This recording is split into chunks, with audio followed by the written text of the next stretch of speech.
Hey everyone, it's actually Tuesday, so it is Tuesday with Pastor Dan. It's good to have you all joining with me today. Um, Real quick, gonna give you a quick history lesson because I'm coming up on July 3rd real fast, which is my ordination anniversary.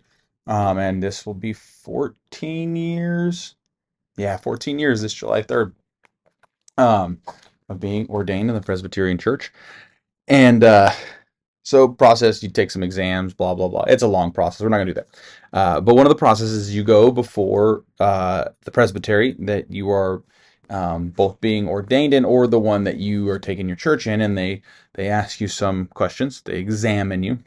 And my dear friend um, Jared became a friend. At first, I didn't like him because of this question, but asked me a question on the floor of the presbytery meeting. He said, what atonement theory best suits your theology of the Lord's Supper?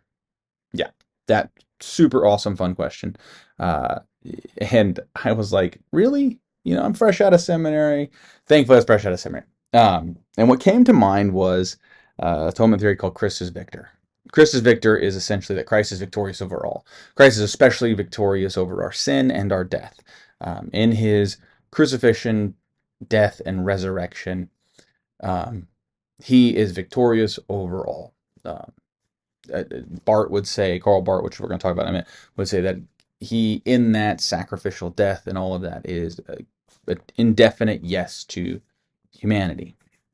And so then when we come to the Lord's Supper, we come to this victory feast, this feast of grand victory, where we have been said yes to, and we are welcome and we are wanted in all the things I say at the table for those of you who join along, and that it is an open table and a welcome table, and in that the yes is profoundly pushed into us, upon us, and given to us.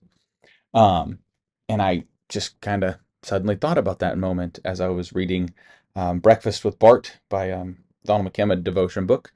And Bart says that we are forbidden to take sin more seriously than grace, or even as seriously as grace. Now, I understand the slippery slope of cheap grace there, that if we, just sin and ask for forgiveness and then do it again, blah, blah, blah. But what Bart is actually saying is that we cannot spend more time on sin than we do on grace. Because God said yes, because Christ is victorious, we cannot spend more time on sin, on our own sin, on others' sins, which we do. Oh, do we waste time on sin, avoiding, focusing, putting time and effort, all those things, pointing out. Um, I don't have the time to worry about someone else's sins and and struggles or whatever perceived sin it may be. I have too much to do within myself and work within myself. But we focus on our human sinfulness in light of God's grace, which is more powerful. Paul says that God tells him that my grace is sufficient for thee. We spend too much time forgetting that God's grace is sufficient for us.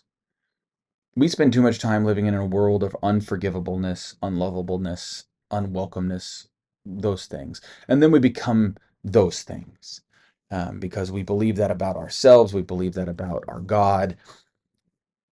But at no point is human sin greater than God's grace. Let's read it one more time here. We are forbidden to take sin more seriously than grace, or even as seriously, as grace. Christ is victorious, but yet we live as though Christ failed.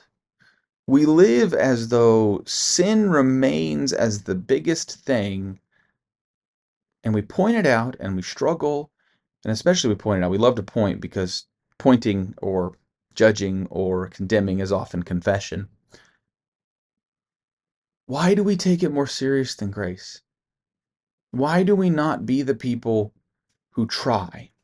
We either let ourselves be broken by our sinfulness, or we avoid it, but we do more often than not take it far more seriously than grace when we are not allowed to. We should not. We should not, because Christ was victorious. Maybe that should be the anchor call, is the victory of Christ. Um, And that is how we should start the day. That yes, I will fall short, I will sin, but I will not take that as seriously as the grace, because I am trying.